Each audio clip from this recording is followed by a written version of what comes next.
Hello, everyone. This is Al Fadi, and I want to welcome you back to a continuation of this fascinating series about the Qibla dilemma. And we are already dealing with some of the objections that will be raised against the data and interpretation of our brother Dan Gibson. Today, we are going to deal with a new objection compared to the ones that we've covered so far from Dr. King's perspective. This time, we're going to deal with an objection that it's probably an objection that is raised by the vast majority of people because they bought into this idea that Petra, at the time of Muhammad, the time when Islam came into the scene, according to the traditional dating, was a ruin, basically, as a city that didn't exist. Therefore, the concept or the idea of having a Qibla facing towards Petra doesn't make sense. That's basically the justification of this argument. However, we'll let Dan help us now unpack this particular objection. So, Dan, what do you say to something like that? I say I used to believe that too. That was the standard interpretation of that Petra had Petra slowly decreased, and eventually, maybe during the time of Muhammad, there might have been a few people living there, maybe a few Christians or something, but that basically the city was in ruins. That was the standard interpretation until 1998. And that's when the Petra scrolls were found. There was a church there. There are 4 church buildings in Petra. And in one of those, they were excavating, the archaeologists, and they were in a back room, and they found a whole bunch of burned papers. Unfortunately, they didn't sneeze when they found them because they were in charcoal-like papers. Was that like a Geniza? Was that like a Geniza, basically burning some documentations? No, well, I don't know exactly. They were just there. The walls had fallen down. Some of the things on top of them, they were preserved there. They got these documents out and discovered they were scrolls all wrapped up. And if they cut them, and they got a team of specialists, they didn't do it out in the field. They brought them in and had people around the world to decide how they're going to open these. And then they discovered that they could take different kinds of light and photography and look at them, and they could begin to see how they were written. But they ended up with literally thousands of little pieces of paper, as well as some pages and half pages and so forth. So it took them a long time to work on them. So the next 2 years, this was a big project of unwrapping them and putting them all out. Actually, it's 4 years, I think it was, before they actually were able to publish the data that they found. So in 2002, they published, this was the American Center for Oriental Research, they published a series of books. I have them here. It's this big set here. 1, 2, 3, 4, 5 volumes. I won't pull them out. Every bit is a photograph, so I could be able to look at the photographs, and then they had went through and then they transliterated this all down, and then they translated it into English, so you can check both of these as you go along. And we have today the Petra Scrolls. There's some things we can learn. First of all, the Petra Scrolls are records of one family. They had them stored somewhere at the church somewhere, so I guess if their house got burned, the records are somewhere else. So it's the kind of thing that one family would put in a safety deposit box and stick it away. So not very exciting stuff. There are bills, there are receipts, contracts for marriage, court records, things like that. Just different transactions, a lot of tax receipts. And they just put them away for safekeeping, and they were safe kept all the way up until now. Now in this century, we can pull them out centuries and centuries later and look at them. What did this tell us? Right. It tells us that this was an active city. There were marriages going on. There were bills being paid. There were lots of different activities taking place, buying and selling and so forth. I mean, there was even a record of somebody stole something, and here's a record of stuff that was stolen out of the house and things like this. A lot of real estate transactions and describing the property and how far the boundaries were and where everything was. So this was an active city during the time of Muhammad. What's interesting is that when these scrolls were burned, Muhammad would have been a young man. And so this is during his lifetime. Before he got his revelation, these scrolls were written up and were in that church. And so they describe to us the city during the time that Muhammad was growing up in his teens. So it's an active city. It's functioning very well. And there's some very interesting things as we learn there. We discover that there was no judge in Petra. They had to call in a man whose name was Abu Karib ibn Jabala. He was a Ghassanid ruler, and he would come in to settle the major court cases. And so the judge didn't even live in Petra, and he wasn't a Petra resident. He was from outside. So it begins to change our view of the city a little bit. We learn that Petra had 4 churches, and so there are 4, and we can go back and we can look at those 4 churches. Now, before we get all excited, the blue church, which they've excavated, fits about 100 people. The red church, or the ridge church, fits about 140 worshipers. The Church of St. Mary, which is the largest one, fits 360 worshipers. And there's a tomb that was a large tomb turned into a cathedral, fits about 300 people. So altogether, we have around 900 to 1,000 people would fit into the 4 churches for worship. So that counters the idea that this was a great Christian city. We don't get that idea from the papers, but this is a Christian family.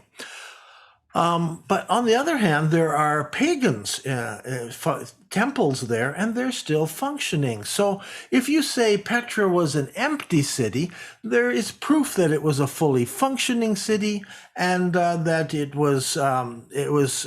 life was going on. And if you say, well, it was a Christian city, it doesn't appear to be a fully Christian city, as it were, because the population wasn't all Christianized. In fact, if you look at the archaeological footprint that's there, you will discover that only all the Christian things fit into 1/4 of the city. In the northeast corner, there are 4 churches, and with that tomb.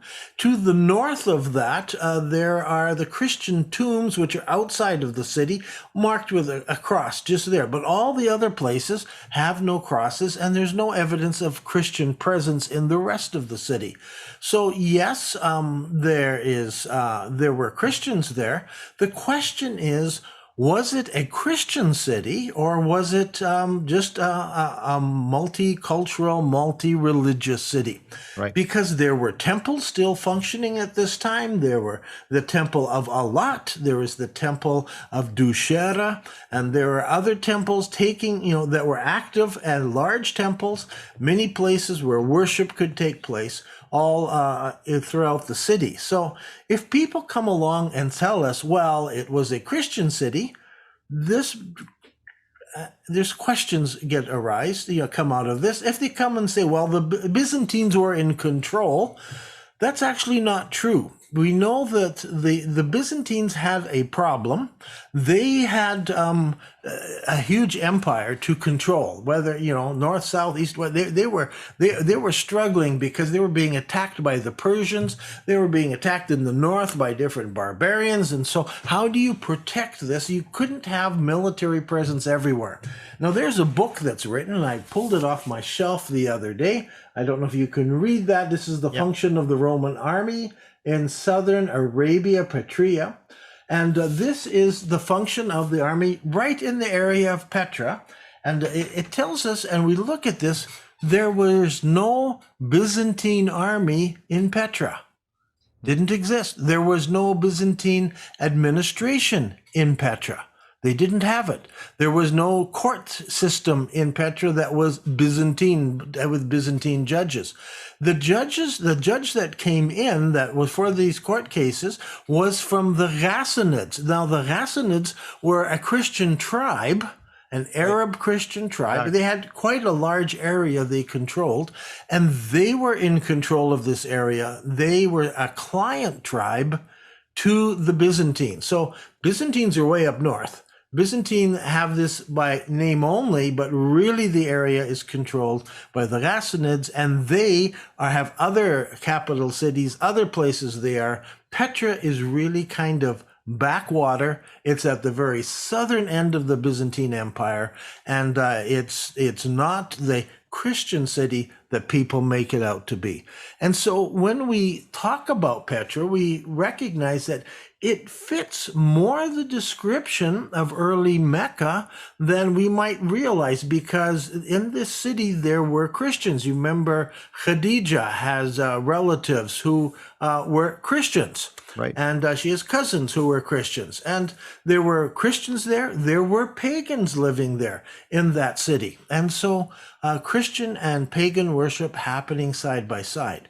And Muhammad comes along and he's preaching to the pagans. Now, the Christians aren't opposed to him because he's talking to pagans, calling them back to worship the one true God, saying we need to follow the religion of Abraham. So the Christians are, this young man is probably confused. He doesn't know very much, but he's not telling people to leave the Christian faith. Right. And in fact, the message hasn't developed to that. Go ahead. I mean, there is at least a couple of verses in the Quran that says that the Christians, the Jews, and the Sabaean, all of them are good. Basically, they're going to go to heaven. And, it makes sense to think of these groups going up north to Petra versus in Mecca. For instance, the Sabia or Sabaeans make sense to be in that region versus down south. That's right. Yeah. So there was some Christian presence and different groups. Now, if you go back to Eusebius, way back 3rd century, 4th century, he gives us a description of Petra. He said that's where all of the heretics go. People who were Christian heretics came up with weird ideas. They would be shunned and thrown out, and they would go to a place like Petra. So it was already known as a place where just sort of people, who were pushed out of areas because of their strange beliefs ended up down in Petra. And that was the what do you call it? The reputation that Petra had among the Byzantines is it was a city where heretics hung out. And so here I want to comment. He's preaching again. Absolutely. I want to comment another thing about what you just said, because that makes sense also why the Quran did not represent the true doctrines of Christianity, rather represented heretical views of Christianity. Yeah, it was a city of heretics. And so for me, that fits the pattern. It was an active city. And when I look at that city, the description helps me understand early Islamic history much better than somebody 1,000 miles down to the south in Mecca, out in the desert, with no contact at all with Christians and Jews and everybody else. Amen. Amen. Well, thank you so much, brother. What other objection you think we're going to venture into next time, if we want to give our viewers a teaser here? Another objection is that Petra doesn't appear in Islamic literature. So we're going to look at the names of Petra in Islamic literature and in the Quran. And I think we will find Petra in the Quran. We will, indeed. Well, that's wonderful, brother. Thank you so much. Thank you, everyone. Hopefully you're enjoying this amazing video series, and hope you find it, helpful in terms of strengthening that what I want to call the Gibson thesis, basically, because our brother worked hard into presenting these data to us, went to these places, visited these places, used scientific tools and technology to present his data to us in the form of publications. And we're hoping that his way of responding to these, while we call them logical arguments, at least from my perspective, they sound to me more on the emotional side than on the factual or scientific side. And that's what we're looking for. We welcome any scientific data that give the appearance maybe of refuting these arguments. In fact, we invite anyone who have such data to appear with us in this show. We'll even ask our brother Dan Gibson to appear with that person and have a civil dialogue corresponding to each other's findings, because at the end of the day, we want to present things in a clear manner without any appearance of twisting facts or twisting data or as if we have an agenda one way or another. That's not our motive at all. We want to just present facts, and we want our Muslim friends who are very intelligent people to go and inspect these data and see what they can find and let us know. Until we meet again next time with another objection, everyone, have a blessed day. Thank you for watching this video. Be sure to like and subscribe to our channel Sira International and click on the bell so that you receive notifications whenever we publish a new video or go live.